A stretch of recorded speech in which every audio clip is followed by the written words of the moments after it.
सांसों के झूले में झूलने की विद्या, इसको सीखने में समय बिताओ। ये विद्या ब्रह्मास्त्र है, हमारी समस्त इच्छा पूर्ति का मुख्य स्रोत है। यहाँ आने और यहाँ से जाने का इकलौता रास्ता है ये। ढूंढो ढूंढो इस रास्ते को, ताकि घर लौट सको पथिक, तुम घर लौट सको। ये कुंडली है। डाबर इंडिया लिमिटेड कंपनी है ना। हाँ हाँ। उसके डायरेक्टर है मोहित वर्मा। अच्छा अच्छा।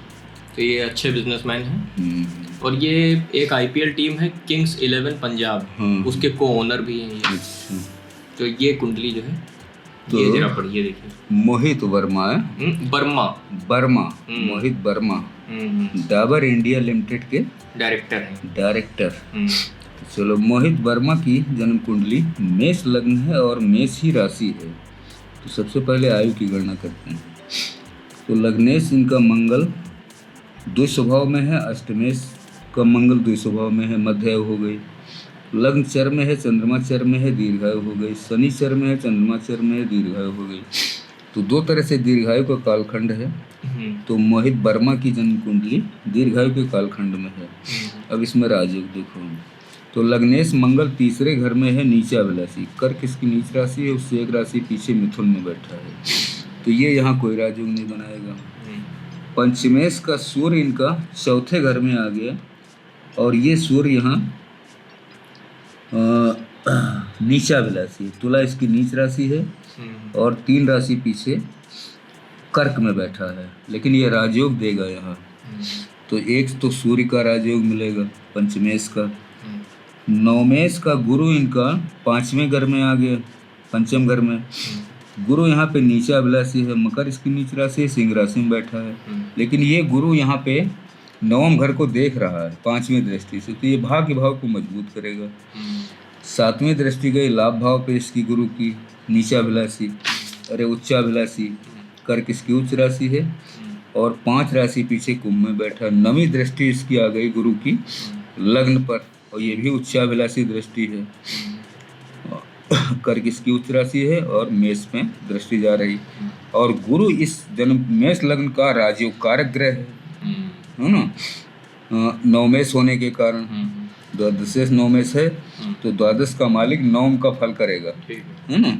तो गुरु राजयोग कारक ग्रह है, इसलिए इसकी लग्न पे दृष्टि शुभ है, बहुत अच्छी है।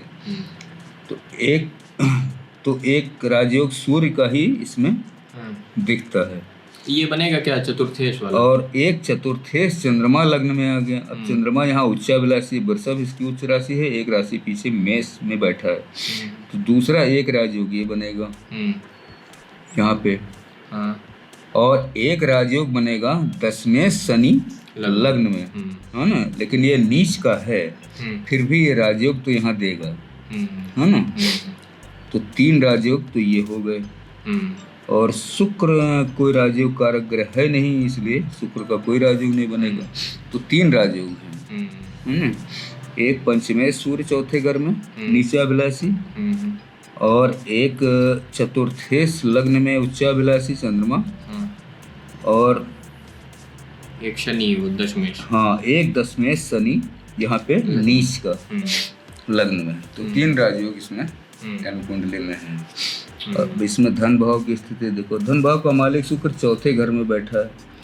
अब चौथे घर में है नीचाभिलाषी यहाँ पे, है ना। लेकिन ये पैतृक के घर में बैठा है, ये पैतृक निवास है। तो इसका मतलब है कि इनके ये किसी अच्छे कुल खानदान के, बढ़िया है ना। ये दरअसल ये जो इसका प्रोनाउंसिएशन है इनके सरनेम का, ये बर्मन करके है। हाँ, बर्मन। हाँ, तो इसको जल्दी में बर्मा पढ़ देते हैं, लेकिन ये बर्मन हमको लगता है वो जो बंगाली होते हैं ना, कलकत्ता के रहने वाले। बंगाली या असमी है। अच्छा, असमीज भी बर्मन लिखते हैं। हाँ, असम में भी कुछ लोग लिखते हैं, बंगाल में तो लिखते हैं। ये मोहित बर्मन है, अच्छी फैमिली के थे बहुत, मतलब तो सम्रांत फैमिली। धन भाव की स्थिति इनकी मजबूत है। पत्नी का मालिक शुक्र चौथे घर में बैठा है, बढ़िया स्थिति में है। तो यहाँ पत्नी भाव भी ठीक है, जबकि चौथे घर पे थोड़ी राहु की दृष्टि आ रही 5वीं, तो इस कारण से थोड़ा पत्नी के स्वास्थ्य को थोड़ा बहुत प्रभावित कर सकता है, लेकिन कोई इतनी बड़ी चीज़ नहीं है। फिर भी ये ठीक है, पत्नी का भाव ठीक है। संतान पक्ष इनका बलवान है। संतान पक्ष का मालिक यहाँ राजयोग बना रहा है चौथे घर में, है तो नीचाभिलाषी, लेकिन संतान के घर में गुरु बैठा है, तो ये संतान पक्ष इनका बढ़िया है, कहीं कोई समस्या नहीं है। कर्म क्षेत्र का मालिक इनका लग्न में ही है तो नीच का, लेकिन एक राजयोग बना रहा है। अब ये क्या बताता, नीच का अगर दशमेश नीच का लग्न में आया है और चंद्रमा के साथ है, एक विष योग बना रहा है, ये क्या बताता ये। और दसम घर पे मंगल की दृष्टि आ रही लग्नेश की, इनको अपने व्यापार में या जो भी बिजनेस करते होंगे उसमें इनको कई बार परेशानियां उठानी पड़ी होंगी, है ना, किसी कारण से। लेकिन वो कोई बहुत बड़ी चीज़ नहीं है। दूसरी चीज़ ये है कि मानसिक तनाव का योग ये शनि चंद्रमा यहाँ देगा बीसी योग लग्न में, तो मानसिक तनाव देगा, तो उसके कारण से इनको सिरदर्द जैसी कोई शिकायत हो सकती है। हाँ, ये एक स्थिति यहाँ पे दिखती है। अच्छा, ये जो शनि चंद्रमा का विष योग होता है, ये लिवर को भी डैमेज कर सकता है? हाँ, विष योग चंद्रमा को प्रभाव, जैसे रक्त है, चंद्रमा रक्त का कारक है, ब्लड का है। हाँ, तो चंद्रमा को जब विष योग बनाएगा तो रक्त को प्रभावित कर सकता है। अच्छा, है ना। लग्न में बैठा है तो सिर को प्रभावित कर सकता है, सिर दर्द जैसी शिकायत दे सकता है। और बॉडी में कहीं कोई विषाक्त पदार्थ खाने पीने में जा सकता है। अच्छा, हाँ, जैसे कोई खाना फूड पॉइजनिंग वगैरह। हाँ, फूड पॉइजनिंग जैसे होती है। हाँ। वो भी विष योग के कारण होती है। हाँ। कभी कभी हम देखें मृत्यु का कारण बहुत छोटी सी जो है घटना होती है ना। और विष योग में कुछ कीड़ों के काटने से भी विष योग हो जाता है। हाँ, शरीर में विष फैल जाता है। अच्छा, बहुत सारी चीजें होती हैं। और ये सूर्य यहाँ चौथे घर में बैठा और यहाँ राहु की यहाँ दृष्टि आ रही सूर्य पे, यहाँ शुक्र भी है। इसके कारण से थोड़ी हड्डियों में दर्द वर्द की शिकायत हो सकती है। अच्छा, कभी कभार स्पाइनल कार्ड में, रीढ़ की हड्डी में कभी शिकायत हो सकती है, हड्डियों में कभी दर्द की शिकायत हो सकती है। और कोई इतनी बड़ी चीज तो नहीं दिखती। अच्छा, ये राहु 12वें भाव में बैठ के ये कोर्ट कचहरी मुकदमे ये सब चीजें कर सकता है। हाँ, ये तो करता रहता है। बिजनेसमैन के लिए तो ये नॉर्मल चीज होती है। तो कोई ना कोई जो है चला ही करता है। वो बिजनेस में प्रॉब्लम आ ही जाती है, जिसकी वजह से कोर्ट के चक्कर तो लगाने पड़ते हैं। उसमें तो कहीं कोई ऐसी चीज नहीं। ये तो सही। अच्छा, हमने देखा बिजनेसमैन की कुंडलियों में राहु का प्रभाव बहुत रहता है। हाँ, है ना। हाँ, इसी वजह से इतना उतार चढ़ाव रहता है। चढ़ाव रहता है। और तो इसमें कुछ है नहीं ऐसा खास, तो ठीक बताने वाला। अच्छा, एक चीज बताइए, वो एक आश्रम व्यवस्था है। आश्रम व्यवस्था वैदिक व्यवस्था है। ये प्राचीन काल में जब वेद पुराण उपनिषद लिखे गए, वहाँ पर एक आश्रम व्यवस्था दी गई। अच्छा। तो पहले आज के ज़माने की तरह गांव-गांव स्कूल नहीं थे। पहले के ज़माने में, वैदिक काल में, तो वहाँ पर जो आचार्य होते थे या वेद के गुरु होते थे, तो वो गुरु सभी विद्याओं के ज्ञाता होते थे। हाँ, वेद पुराण से लेकर के अस्त्र शस्त्र तक की सारी जानकारी उनको होती थी। तो वो गुरुकुल राजाओं के द्वारा पोषित होते थे। राजा लोग उनकी सहायता करते थे। अच्छा। धन से और भूमि से, है ना, गायें भी रहती थी उनके पास। उसमें बच्चे जाते थे सब। तो बच्चे क्या, छोटे लोगों की तो ये सामर्थ्य नहीं थी पढ़ाने की, है ना, तो वो तो सेवा ही करते थे। लेकिन जो अच्छे घरानों के हैं या जैसे व्यापारी हैं, है ना, और राजा के जितने भी वो होते थे मंत्री और प्रधानमंत्री, है ना, या उनकी जो भी उनकी राज के सेवक होते थे, उनकी संतानें जाती थी वहाँ पे गुरुकुल में विद्या ग्रहण करने। तो वो क्षेत्र के हिसाब से विद्या उनको बताते थे। वेद पुराण को सबको पढ़ाते थे। अच्छा। और इसके साथ ही जैसे कोई वैश्य है, वैश्य का लड़का, तो उसको व्यापार की विद्या देते थे, अर्थशास्त्र की। अच्छा। सैनिक का बेटा है ना, सेनापति के लड़के हैं, तो उनको अस्त्र शस्त्र की भी शिक्षा दी जाती थी। और राजा की जो संतानें होती थी, है ना, उनको राजधर्म सिखाया जाता था। अस्त्र शस्त्र, राजधर्म, है ना, नियम पालन, प्रजा की देखभाल। तो इस तरह से तो आश्रम व्यवस्था 4 भागों में बांटी गई। तो इस वाले में एक के बारे में बताइए। हाँ, तो पहला आश्रम बनाया गया ब्रह्मचर्य आश्रम। अच्छा, क्या है इसके बारे में बताइए पूरा। तो अब जैसे बिरसोत्री दशा जो चलती है वो 120 साल की होती है, है ना। तो उसके अनुसार 30 चौक 120, यानी कि 30 वर्ष का एक ब्रह्मचर्य आश्रम, पहला आश्रम। ब्रह्मचर्य आश्रम में बहुत सारे कठोर नियमों का पालन करना पड़ता था। अच्छा। एक तो ये चीज़ थी कि बच्चा जैसे ही यज्ञोपवीत हो गया, है ना, जनेऊ संस्कार बच्चे का हो गया, और तीनों कराते थे। राजा की संतानें, उनके जो प्रशासन था उनकी संतानें, और वैश्य की संतानें, यानी ब्राह्मण, क्षत्रिय और वैश्य तीनों यज्ञोपवीत कराते थे। तो यज्ञोपवीत कर्म संस्कार जो था उसके बाद उनको गुरुकुल भेज दिया जाता था। अच्छा। और यज्ञोपवीत संस्कार अमूमन 10-12 साल की उम्र में, या हमने एक बार किसी वीडियो में बताया भी है कि 5 वर्ष से लेकर के और कितने होता है। तो वो यज्ञोपवीत संस्कार करने के बाद उनको गुरुकुल भेज दिया था। तो वो वहाँ पे पूर्ण रूप से ब्रह्मचर्य का पालन करते थे। अच्छा। हाँ, ब्रह्मचर्य का पालन इस तरह से करते थे कि उनका आहार विहार, खान पान सब सात्विक, विचार सात्विक, है ना। किसी तरह के मन में काम, क्रोध, लोभ, मोह, अहंकार, इनका समावेश गुरु नहीं होने देते थे। यानी गुरु बहुत ताकतवर होते थे। गुरु बहुत शक्तिशाली होते थे।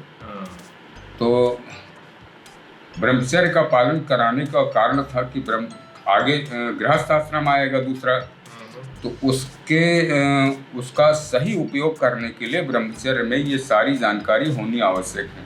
अच्छा। तो इसलिए गुरु पहले से ही ब्रह्मचर्य में ही उस बच्चे को उसके जीवन के भविष्य के लिए तैयार करते थे, विद्या दे करके और सारी शिक्षाएं दे करके, धर्म अर्थ काम मोक्ष की, अस्त्र शस्त्र की शिक्षा दे करके उनको तैयार करते थे। वो सब बच्चे, कुछ गुरुकुलों में तो ये नियम था कि वो भिक्षाटन करके लाते थे, तो भोजन बनता था। कुछ में ये था उनके पास भूमि थी गुरुकुलों में, तो उससे जो अन्न मिलता था उससे भोजन बनता था। गाय पली थी सब गुरुकुलों में, तो वहाँ दूध मिलता था, दूध, दही, छाछ, माखन सब। तो आहार और भूमि पर सोते थे, चटाई बिछा करके। अच्छा। सारे बच्चे ये रुई के गद्दे उद्दे नहीं बनाते? कुछ नहीं। गुरु भी भूमि पर सोते थे और बच्चे भी। गुरु थोड़ा आसन ऊंचा होता था बस, लेकिन होता वो वही था, पत्थर का या मिट्टी का, और चटाई बिछा करके सब सोते थे, गुरु हो या शिष्य हो। तो बड़े कठोर नियमों का पालन करा करके ब्रह्मचर्य का पालन कराया जाता था ब्रह्मचर्य आश्रम में, ताकि वो अगले अपने पूरे जीवन के लिए बच्चा तैयार हो सके, पूर्ण रूप से स्वस्थ हो, बलवान हो, दीर्घायु हो और समस्त चीज़ों का ज्ञाता हो, जितनी उसको आवश्यकता है जीवन जीने के लिए। तो वो सारी चीज़ें करे जाती। तो पहला आश्रम इसीलिए उसको ब्रह्मचर्य आश्रम कहते हैं कि उसमें बहुत कठोर नियमों का पालन करना पड़ता था। इसी में पतंजलि का योग चलता था, यम, नियम, आसन, प्राणायाम, प्रत्याहार, धारणा, ध्यान, समाधि। अच्छा। हाँ, इसी ब्रह्मचर्य आश्रम में ही उसकी भी शिक्षा दी जाती थी, योग, प्राणायाम, ध्यान की। तो सबसे कठिन आश्रम ब्रह्मचर्य आश्रम माना जाता है। अच्छा। हाँ, क्योंकि ये पूरे जीवन की तैयारी होती है। हाँ, पूरे जीवन की तैयारी होती थी, और इसमें मन के अंदर किसी भी तरह का कोई पाप का समावेश नहीं होना चाहिए था। अच्छा। हाँ, किसी स्त्री या किसी कन्या की तरफ देखना वर्जित था। हाँ, तो ये सारी चीजें। जैसे आजकल मिलिट्री एकेडमी में होता है। हाँ हाँ, जैसे सेना में होता है अनुशासन में ना, कि मिलिट्री एकेडमी में वो मेल की अलग ट्रेनिंग, फीमेल की अलग ट्रेनिंग होती है। अच्छा, कन्याओं को भी शिक्षा होती थी प्राचीन वैदिक काल में, ऐसा नहीं कि नहीं होती थी। तो उनके लिए जो आचार्य या गुरु थे वो महिला होती थी, है नहीं, ऋषि पत्नियां होती थी, साध्वी कहते थे ना, साध्वी उनको। तो वो उनका एक आश्रम अलग होता था जिसमें केवल कन्याएं ही विद्या ग्रहण करती थी। लेकिन ये नहीं होता था कि बच्चे, लड़के और लड़कियों को एक साथ में रख करके शिक्षा दी जाए। ये कल्चर आया कहाँ से? ये कल्चर अंग्रेजों से आया। जब ईस्ट इंडिया कंपनी हाँ, जब ईस्ट इंडिया कंपनी आई तो अंग्रेजों में तो इसका कोई भेद नहीं मानते, लड़के लड़की का। तो वहाँ पे को एजुकेशन का सिस्टम अंग्रेजों में बहुत प्राचीन काल से है। वो सिस्टम भारत जैसे एशियाई देशों में आया, अंग्रेजों की देन को एजुकेशन का।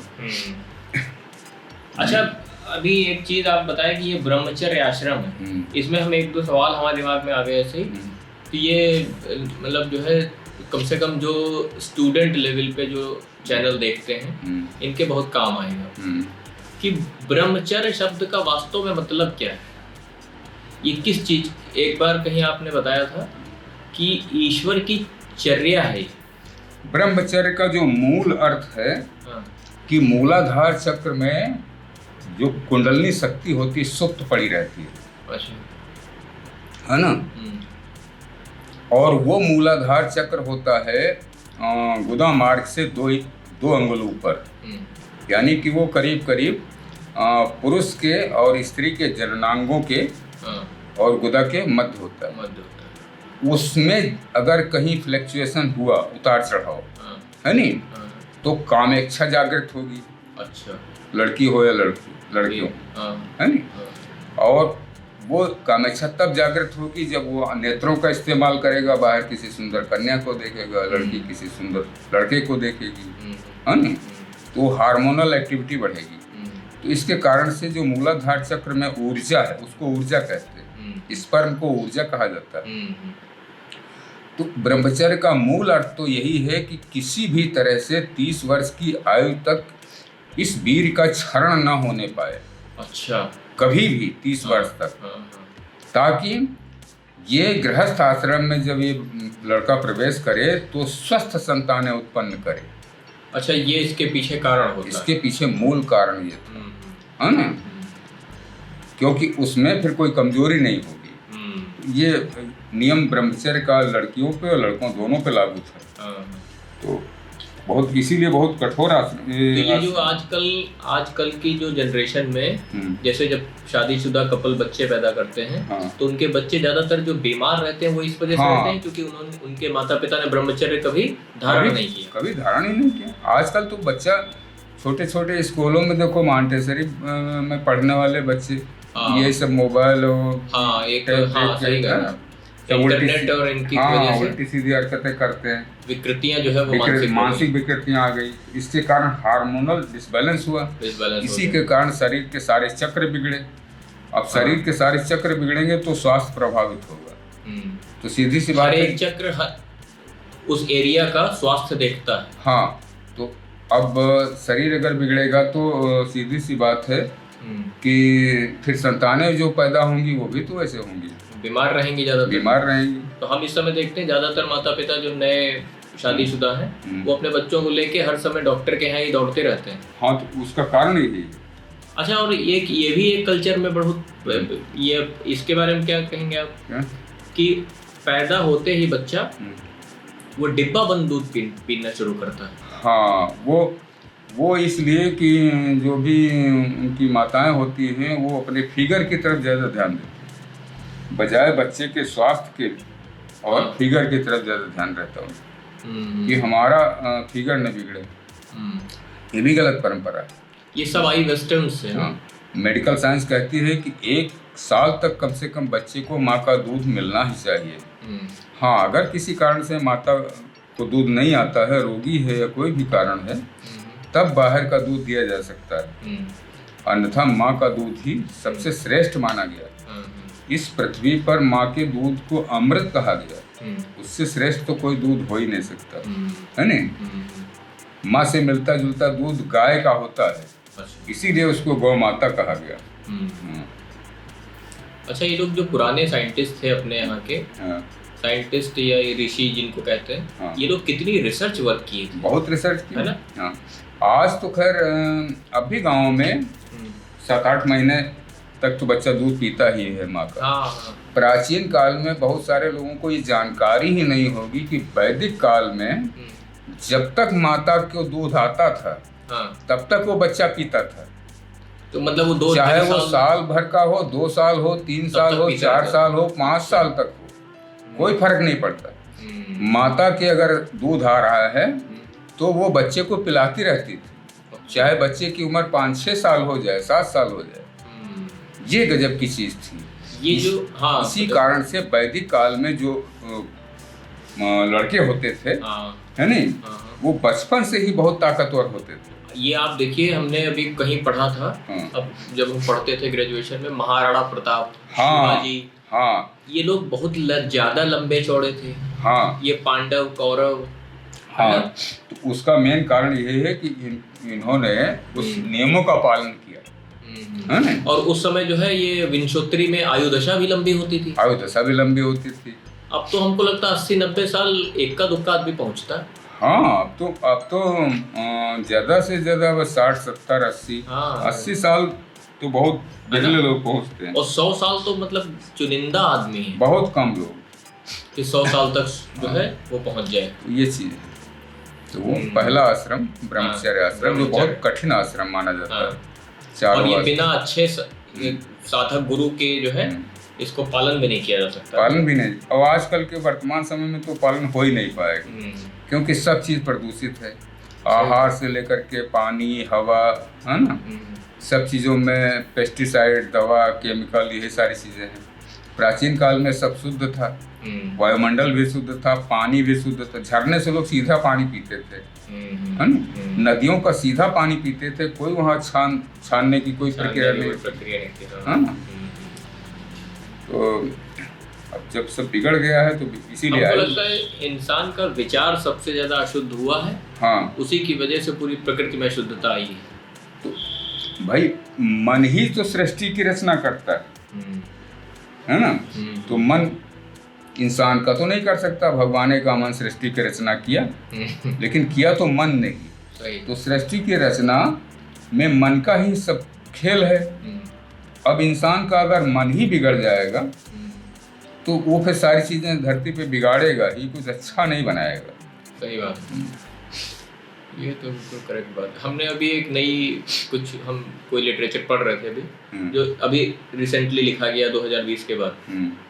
ये लिटरेचर बहुत ही छोटे कंट्री का था, कहीं वहाँ सर्बिया वगैरह के आसपास का। तो उसमें ये था कि कोविड के बाद भी इंसान जो है अभी जागृत नहीं हुआ है, और कोई भी ना पेड़ लगा रहा है, कुछ नहीं कर रहे, ना केमिकल से दूर जा रहा है। सब लोग फुल केमिकल खा रहे हैं, है ना, और वही पसंद कर रहे हैं। इसी वजह से उसकी मार्केट सबसे ज्यादा है, है ना। वही चीज। ठीक है, तो ये ब्रह्मचर्य आश्रम था। ये ब्रह्मचर्य आश्रम। ठीक है। अंतर श्रृंगार की वियोग से संयोग की यात्रा में जो संचारी भाव चलता है वो अनाहत चक्र पर चोट करता है, उसे खोलकर मुक्त कर देता है।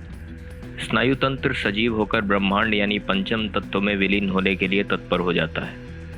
ये शरीर में यह प्रक्रिया घटित होती है वो तत्काल अशरीरी हो जाता है। जो शरीर इस शरीर को देखता है वो शरीर अशरीरी की यात्रा में जाने को उमड़ने लगता है। ब्रह्मांड की आदि शक्ति जो मोह के प्रभाव में रहती है मुक्त हो जाती है और दोनों शरीर अशरीरी में संभोग कर लेते हैं। पर यह नारायण की स्थिति नहीं है। यह घटना मन के नियंत्रण में है। इसे ज्ञानी जान नहीं सकता, क्योंकि ज्ञानी मन के द्वारा छला हुआ एक नर या नारी है जो सुषुप्तावस्था में है। उसके जागने में बहुत समय है अभी। सच्चे गुरु का इंतजार और सच्ची मेहनत की कमी। सच्चा गुरु यदि मिल भी चुका हो फिर भी सच्ची मेहनत की कमी। गुरु सिर्फ चाबी देता है, अगर ताला खोलने की यादें अब चेतन में न पड़ी हूं तो चाबी एक खिलौना मात्र है। खेलो और छोड़ दो। भटको इस ब्रह्मांड में, यही तुम्हारी नियति है। भटको